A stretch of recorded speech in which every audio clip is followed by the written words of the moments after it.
Bahkan banyak di antara manusia-manusia yang letih lesu dan berbeban berat adalah manusia-manusia sombong, tidak mau merendahkan diri, bahkan di hadapan Tuhan. Sulit orang sombong untuk belajar kepadaku, mau dikendalikan Tuhan, sulit. Ya Allah itu roh, gembala dengan roh kita, nanti Tuhan akan memberikan kebenaran, cara perdamaian. Nama kata lain adalah Salam saudaraku yang terkasih, kita jumpa lagi untuk membahas meraih kebahagiaan dalam pencobaan. Wow, tetapi kita akan menyaksikan satu buah lagu rohani terlebih dahulu untuk menyangatkan pemahaman kita. Amin.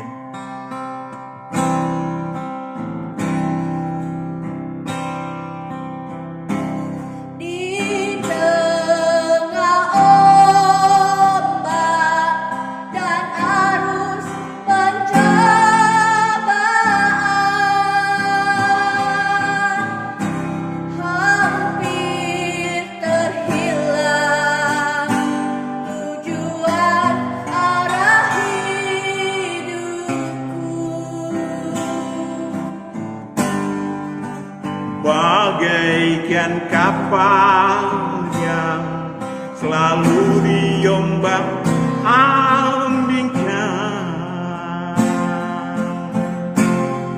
mengharap kasihnya seolah-olah tiada mampu.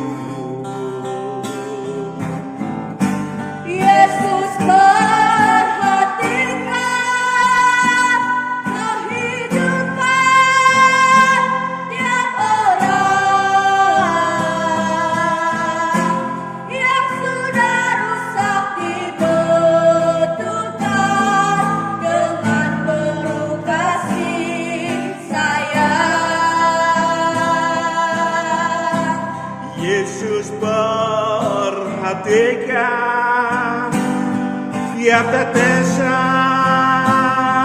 air mata. Dia mengenal hatiku yang penuh penyesalan dosa. Yesus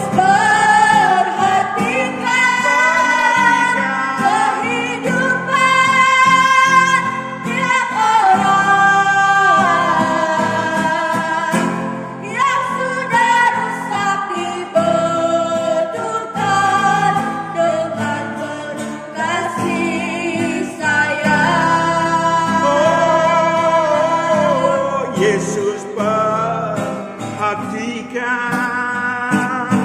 tiap tetesan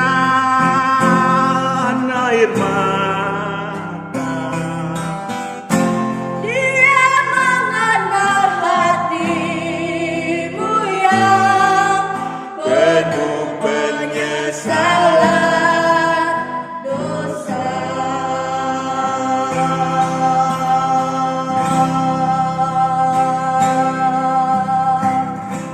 Banyak manusia terjerat ke dalam pencobaan hidup, tertindas atas beban pencobaan, bahkan terperosok ke dalam dosa dan hutang maut.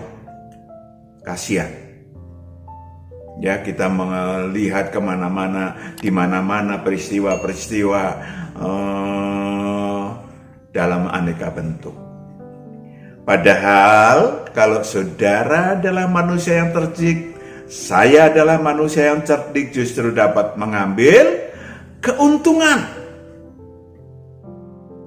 bagi kepentingan rohnya tentu, khususnya ya atas pencobaan, atas masalah yang menimpa saudara dan saya. Bagaimana kiatnya? Wah, saya harus kita bertanya dulu, apa sih? Sebelum membahas lebih lanjut, kita bongkar dulu apa sih sesungguhnya yang disebut pencobaan, apa yang disebut masalah atau kesusahan, apa kebenarannya. Saudaraku yang kekasih, pencobaan, masalah, kesusahan ditimbulkan oleh satu. Timbul dari keinginannya sendiri. Wow, ternyata timbul dari keinginannya sendiri. Maka jangan pernah Anda menganggap bahwa pencobaan datang dari Allah. Never, never, never. Apalagi menghujatnya, artinya bahwa dalam segala kesusahan gue, ya, masalah gue, hidup gue yang begini adalah Allah. Never, never, never. Ya, Allah tidak pernah mencobai siapapun. Yakobus 1 ayat 13. Sekali lagi, Allah tidak pernah mencobai siapapun. Yakobus 1 ayat 13, apabila seorang dicobai, janganlah ia berkata, pencobaan ini datang dari Allah, sebab Allah tidak dapat dicobai oleh yang Allah jahat, tidak dapat dicobai oleh yang jahat, dan oleh yang Dia jahat. sendiri tidak mencobai siapapun. Dia sendiri tidak mencobai siapapun. Oke, jelas? Lebih baik Anda mawas diri. Tengok, mawas diri, karena pencobaan-pencobaan yang menghadang di depan kehidupan Anda, di depan kehidupan kita adalah karena keinginan duniawi kita sendiri. Ya, yang menyeret, memikat saudara dan saya. Anda menginginkan sesuatu, maybe karena iri hati, karena keserakahan, karena kesombongan, karena kebebalan, kemudian tidak memperolehnya. Yang terjadi adalah hawa nafsu tersebut menghasilkan pertengkaran, menghasilkan dendam dengan manusia lain. Yang menghasilkan dosa selain masalah. Dosa berkepanjangan yang namanya dendam, sakit hati, saudaraku, karena saudara nggak berani sama orangnya, maka yang ada dendam, sami mawon. Ya, iblis pun berhak mengambil damai sejahtera dari diri si manusia, sehingga antar manusia saling membunuh. Antar manusia saling membunuh. Wahyu 6 ayat 3 sampai 4. Ya, kita tidak menunjuk kiri, menunjuk kanan. Nah, mari kita mawas diri. Wahyu 6 ayat 3 sampai 4. Dan ketika anak domba itu membuka meterai yang kedua, aku mendengar makhluk yang kedua berkata, mari. Dan majulah seekor kuda lain, seekor kuda merah padam, dan orang yang menungganginya dikaruniakan kuasa untuk mengambil damai sejahtera dari atas bumi. Mengambil damai sejahtera dari atas bumi. Sehingga mereka saling membunuh. Mereka saling membunuh. Dan kepadanya dikaruniakan sebilah pedang yang besar. Yes. Itu yang terjadi, saudaraku. Maka iblis berhak menyeret si manusia dengan maut dan kerajaan maut. Maut bagi tubuh alamiahnya, kerajaan maut memenjarakan rohnya. Saudaraku yang kekasih. Yakobus 1 ayat 14 sampai 15. Perhatikan proses daripada pencobaan. Yakobus 1 ayat 14 sampai 15. Tetapi tiap-tiap orang dicobai oleh keinginannya sendiri. Keinginannya sendiri. Karena ia diseret dan dipikat olehnya. Dan apabila keinginan itu telah dibuahi, ia melahirkan dosa. Melahirkan dosa dan apabila dosa itu sudah matang, ia melahirkan maut. itu yang terjadi. Sekaya apapun saudara, setinggi apapun jabatan saudara, pangkat Anda, ya, pencobaan dapat menyeret Anda ke dalam maut dan kerajaan maut. Untuk itu, sebelum terperosok dalam dosa, lebih baik Anda mengelola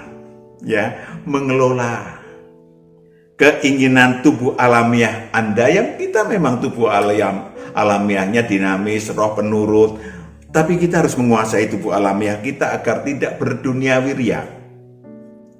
Ya, untuk makanan, untuk kehidupan kita yang paling penting cukup aja lah. Ya, saudaraku yang kekasih, berlatih mengikuti keinginan Allah, keinginan roh Allah. Setiap hari berlatih. Setiap hari berlatih menaikkan mutu roh kita, meningkatkan mutu kepribadian menjadi kepribadian ilahi. Sehingga iblis tidak mampu cuman kalau bahasa Inggrisnya kelintar-kelintar di luar, saudaraku. You know, kelintar-kelintar, futar-futar di luar kehidupan kita. Tidak bisa nyodok kita, tidak bisa. Karena apa? Karena setiap hari saudara membentuk diri menjadi manusia Allah. Amin. Hutang maut ini masalah kedua. Yang pertama tadi timbul dari keinginannya sendiri. Yang kedua adalah karena hutang maut. Hutang maut yang dimiliki manusia-manusia yang berdosa dan berkejahatan mengakibatkan iblis memiliki hak untuk menggigit tumit si manusia. Istilahnya Kejadian 3 ayat 15, menggigit tumit. Kejadian 3 ayat 15, aku akan mengadakan permusuhan antara engkau dan perempuan ini, antara keturunanmu dan keturunannya. Keturunannya akan meremukkan kepalamu, dan engkau akan meremukkan tumitnya. Meremukkan tumitnya, itu maut namanya. Ya, dengan segala cara. Wahyu 6 ayat 8, musibah, penyakit, kematian yang sudah kita berkali-kali bahas. Termasuk aneka bentuk pencobaan, aneka bentuk kesusahan, aneka bentuk masalah. Agar manusia-manusia pada takut sama iblis. Ya, mending takut sama Tuhan. Tetapi takutnya tentu bukan takut menghujat, ya. Beda antara takut dan takut. Saudaraku yang kekasih, lalu mereka digiring untuk meminta kepada iblis perlindungan bohong, ya, masuk ke dalam kerajaan dunia yang ditawarkan iblis. Manusia-manusia yang lemah imannya, manusia yang tidak mengenal Allah akan diliputi kekhawatiran dalam hidup. Ya, Matius 6 ayat 31 sampai 32. Ini tanda bahwa saudara, agama apapun, iman apapun, tengok apakah saudara khawatir terus-menerus. Itu termasuk manusia yang tidak mengenal Allah. Firman-Nya mengatakan demikian. Matius 6 ayat 31, sebab itu janganlah kamu khawatir dan berkata, apakah yang akan kami makan, apakah yang akan kami minum, apakah yang akan kami pakai. Semua itu dicari bangsa-bangsa yang tidak mengenal Allah. Yang tidak mengenal Allah, saudaraku yang kekasih. Lalu, akan tetapi Bapamu yang di sorga tahu bahwa kamu memerlukan semuanya itu. Itu dia. Banyak orang menumpuk masalah, menumpuk kekhawatiran dari ke hari, makin lama makin tebal. Ya, Matius 6 ayat 34. Kesusahan sehari untuk sehari, tapi mereka kesusahan seminggu, 2 minggu, tumpuk menjadi satu. Sebab itu janganlah kamu khawatir akan hari besok, karena hari besok mempunyai kesusahannya sendiri. Kesusahan sehari cukuplah untuk sehari. Hulu masalahnya yang harus saudara bereskan. Hutang maut mungkin dari nenek moyang, dari kakek, dari bapak, dari ibu, yang memiliki hutang maut yang diwariskan kepada kita. Kita tengoklah, kita nggak usah ngelihat kakek, nenek, nggak usah ngelihat. Apa yang ada dalam hidup kita, kita atasi. Sudah ada kok tersedia sejak 2000 tahun yang lalu, Roma 8 ayat 1 sampai 2, untuk menghapuskan hutang maut. Roma 8 ayat 1 sampai 2, demikianlah sekarang tidak ada penghukuman bagi mereka yang Tidak ada penghukuman bagi mereka yang ada di dalam Kristus Yesus. Yes. Terus? Roh yang memberi hidup telah memerdekakan kamu dalam Kristus dari hukum dosa dan hukum maut. Merdeka. Roh saudara merdeka. Sehingga nggak perlu memiliki hutang maut. Namanya lahir kembali ilahi. Ya, dan saudara masuk ke dalam kerajaan Allah. Supaya saudara tahu kebenarannya apa, masalah saya kebenarannya apa, jalan keluarnya apa. Roh Allah, Roh Kudus akan menunjukkan di dalam kerajaan Allah. Masuklah di dalamnya. Matius 6 ayat 33, masuklah ke dalamnya. Matius 6 ayat 33, tetapi carilah dahulu kerajaan Allah dan kebenarannya, maka semuanya itu akan ditambahkan kepadamu. Yes. Oke, jelas, saudaraku. Lalu bagaimana? Ya, sesungguhnya sejak 2000 tahun yang lalu Tuhan Yesus selalu mengulurkan tangan bagi manusia-manusia yang letih lesu dan berbeban berat. Marilah kepadaku yang letih lesu dan berbeban berat. Repotnya tidak banyak dari manusia tertarik pada solusi yang disarankan Tuhan. Ya, saudaraku yang kekasih, tertarik sih pada uluran tangannya, tapi tidak tertarik pada Matius 11 ayat 28 sampai 30. Perhatikan baik-baik. Matius 11 ayat 28 sampai 30. Marilah kepadaku semua yang letih lesu dan berbeban berat, aku akan memberi kelegaan kepadamu. Yes, and then Pikul aku yang kupasang, pikul aku yang kupasang, dan belajarlah padaku. Karena aku lemah lembut dan rendah hati, dan jiwamu akan mendapat ketenangan. Itu dia yang tahu persis masalah saudara. Belum tentu saudara lebih tahu. Tuhan yang lebih tahu, saudaraku yang kekasih. Tuhan, maka datanglah kepada Tuhan. Lalu mau nggak dikendalikan? Karena banyak orang yang datang kepada Tuhan berdoa doang, ya, berdoa lalu menunggu godot. Nggak mencari kebenarannya, tapi menunggu godot. Bahkan banyak di antara manusia-manusia yang letih lesu dan berbeban berat adalah manusia-manusia sombong, tidak mau merendahkan diri, bahkan di hadapan Tuhan. Sulit orang sombong untuk belajar kepadaku, mau dikendalikan Tuhan, sulit. Manusia-manusia yang bebal, yang tidak pernah mawas diri, ya, bahwa kesusahannya adalah karena ulah atau keinginannya sendiri. Banyak orang yang tidak mau mawas diri, itu namanya orang bebal. Bahkan orang yang pikirannya jahat, ya, karena iri hati, karena macam-macam, sehingga ogah untuk datang kepada Tuhan karena belajar kebaikan tentu. Nggak mau. Manusia-manusia yang penuh hawa nafsu, sehingga doanya sia-sia. 2 Timotius 3 ayat 6 sampai 7. Doanya sia-sia, saudaraku yang kekasih. 2 Timotius 3 ayat 6 sampai 7. Sebab di antara mereka terdapat orang-orang yang menyelundup ke rumah orang lain dan menjerat perempuan-perempuan lemah yang syarat dengan dosa dan dikuasai oleh berbagai-bagai nafsu. Yakobus 4 ayat 8. Yakobus 4 ayat 8. Mendekatlah kepada Allah dan Ia akan mendekat kepadamu. Tahirkanlah tanganmu, hai kamu orang-orang berdosa, dan sucikanlah hatimu, hai kamu yang mendua hati.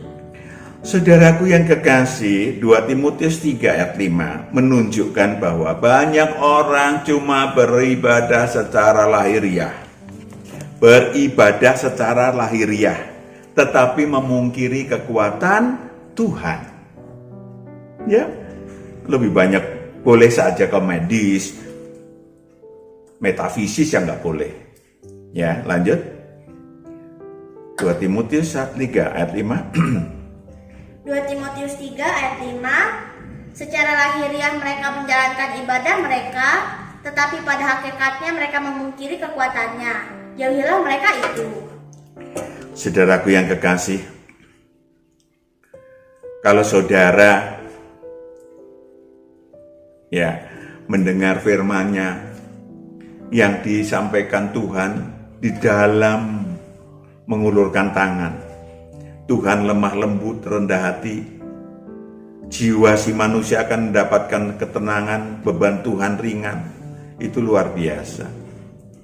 Banyak orang merendahkan Tuhan karena kata-kata itu, padahal itu ketulusan, kerendahan hatian, kasih Tuhan win-win solution antar kebutuhan calon anak-anak Allah untuk memenangkan masalah, karena bos kita sejak di surga kekal Dia, bos seluruh roh manusia. Saudaraku, ini bukan bicara soal agama, religi, tetapi soal roh kita yang memiliki bos yang namanya Sang Anak Domba sejak di surga kekal. Maka kenapa Tuhan mengulurkan tangan semacam itu? Karena Tuhan mengulurkan tangan kepada calon anak-anak Allah. Amin. Faktor yang sangat penting atau yang paling penting adalah meraih kebahagiaan ilahi dalam pencobaan adalah sadar jati diri. Jika kita menyadari bahwa roh kita berani turun ke bumi yang celaka ini, Pak, kok bumi yang celaka? Ya kita lihat Wahyu 8 ayat 6 sampai 13. Bumi yang celaka, bumi ini ada hukum sebab akibat. Air bisa menjadi banjir, api bisa kebakaran, semua harus dicerdiki. Ya kan? Ayat yang 13. Wahyu 8 ayat 13. Lalu aku melihat, aku mendengar seekor burung nasa terbang di tengah langit dan berkata dengan suara nyaring, celaka, celaka, celakalah mereka yang diam di atas bumi, oleh karena bunyi sangkakala ketiga malaikat lain yang masih akan meniup sangkakalanya. Perhatikan baik-baik. Saudara dan saya berada di bumi sekarang. Berarti saudara dan saya adalah manusia, roh-roh makhluk tua-tua, roh-roh manusia yang berani. Ingat itu. Ya, bumi ini selain ada hukum sebab akibat, ada api yang bisa membanjiri, air yang bisa api yang membakar, air yang bisa membanjiri, dan Lucifer dan teman-temannya ada di bumi. Amin. Tetapi saudara dan saya berani berada di bumi. Kenapa? Karena kita ingin meraih cita-cita ilahi roh kita menjadi anak Allah. Amin. Ingat itu. Sehingga siap dididik, siap digembleng, siap diseleksi di bumi ini. Maka segala masalah, pencobaan, kesusahan itu merupakan pelajaran yang harus dimenangkan.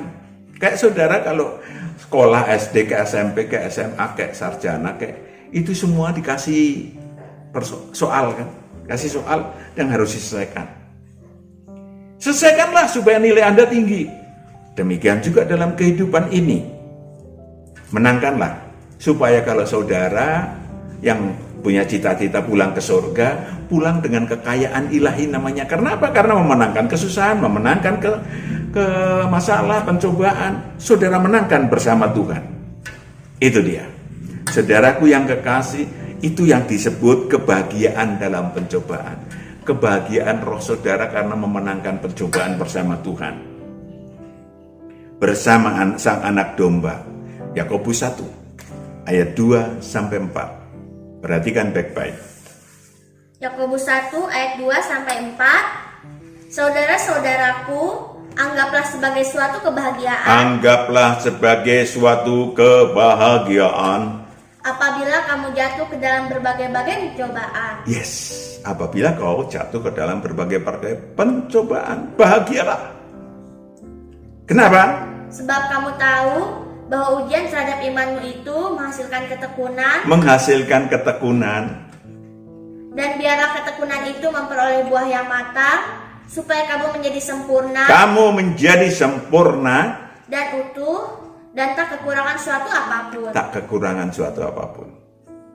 Ya, artinya mulus saudara pulang ke surga kekal kelak. Amin. Dan dapat mahkota lagi. Ayat Yakobus 1 ayat 12 apa? Yakobus 1 ayat 12. Berbahagialah orang yang bertahan dalam pencobaan, sebab apabila ia sudah tahan uji, ia akan menerima mahkota kehidupan. Akan menerima mahkota kehidupan yang dijanjikan Allah kepada barang siapa yang mengasihi Dia. Yes. Jelas kan? Jelas dong, kita akan bahagia. Kalau kita di bumi ini apa sih? Apa sih? Ya, yang paling dirindukan oleh saudara dan saya pasti pulang ke surga kekal. Yes. Ya. Sebelum turun ke bumi kita sudah mencita-citakan demikian. Wahyu 5:8. Nyanyian-nyanyian kemenangan bagi saudara dan roh saya, dan kemuliaan bagi sang anak domba. Mari kita dengarkan. Wahyu 5 ayat 8, ketika ia mengambil gulungan kitab itu, tersungkurlah keempat makhluk dan ke-24 tua-tua itu Kita ini, roh saudara dan roh saya, di hadapan anak domba itu, masing-masing memegang satu kecapi dan satu cawan emas penuh dengan kemenyan. yes, memegang satu kecapi kemenangan, cawan emas persembahan, harta ilahi, apalagi satu lagi? Itulah doa orang-orang kudus. Yes, doa orang-orang yang taat kepada Allah. Doa saudara, roh saudara sesungguhnya. Iya kan? Kemenyan, persembahan untuk kemuliaan Tuhan. Apalagi? Ya, itu seluruhnya adalah kebahagiaan roh saudara. Pakailah kacamata ilahi agar sadar jati diri seperti tadi. Setiap memiliki pencobaan, memiliki kesusahan, memiliki masalah dalam kehidupan Anda, bersegeralah masuk ke dalam kerajaan Allah. Sadar jati diri. I am calon anak-anak Allah. Iya kan? Letakkan diri saudara sebagai calon anak-anak Allah sesuai cita-cita roh saudara. Ya, lalu masuk kerajaan Allah supaya tahu kebenarannya. Amin. Laksanakan. Kita berdoa, Bapa di surga, kami serahkan anak-anak-Mu. Engkau sudah memberikan kebenaran kepada seluruh anak-anak-Mu yang mendengarkannya, menyaksikannya. Engkau yang memberkati, memeteraikan kata dan kalimat yang Tuhan nyatakan bagi anak-anak-Mu ini. Damai sejahtera menyertai seluruh anak-anak-Mu dalam nama Yesus. Kami berdoa mengucap syukur. Amin. Sampai jumpa. Tuhan berkati.